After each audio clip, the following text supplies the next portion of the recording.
இந்த பிரதிநிதி சபால ரெண்டு பெரியோர்களை பற்றி, ரெண்டு தாய்மார்களை பற்றி நமக்கு அவங்க தெரிவிச்சாங்க. ஒண்ணு, போன வருஷம் இதே மாதிரி பிரதிநிதி சபால இந்தோருடைய மகாராணி அகல்யாபாய் ஹோல்கர் அவங்களுடைய 300வது பிறந்த தினத்தை நாடு நெடுகிலும் பெரிய அளவுல, குறிப்பாக பெண்களை ஒருங்கிணைத்து, மகளிர்களை ஒன்றிணைத்து கொண்டாடிட வேண்டும் அப்படி ஒரு வேண்டுகோளை முன்வைச்சோம்.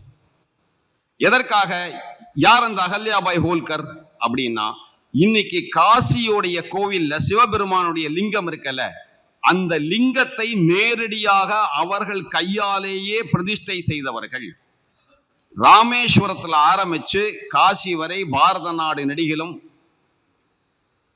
திருக்கோயில்கள், குறிப்பாக சிவன் கோயில் அனைத்தையும் உருவாவதற்கு பெரிய பெரிய கோயில்கள்லாம் புனர் நிர்மாணம் செய்து கும்பாபிஷேகம் செய்த பெருமை இந்த அகல்யாபாய் ஹோல்கர் அம்மாவை சாரும்.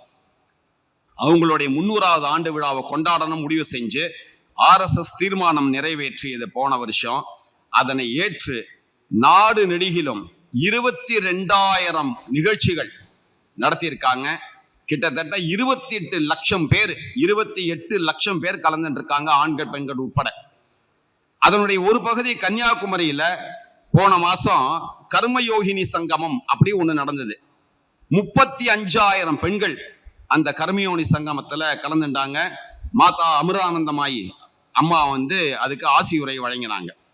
இப்படி அதனுடைய அகில பாரத RSS அகில பாரத பொதுச் செயலாளர் திரு தத்தாத்ரேயா அவர்கள் அங்க அவருடைய வழிகாட்டுதலும் அந்த நிகழ்ச்சியில இருந்தது.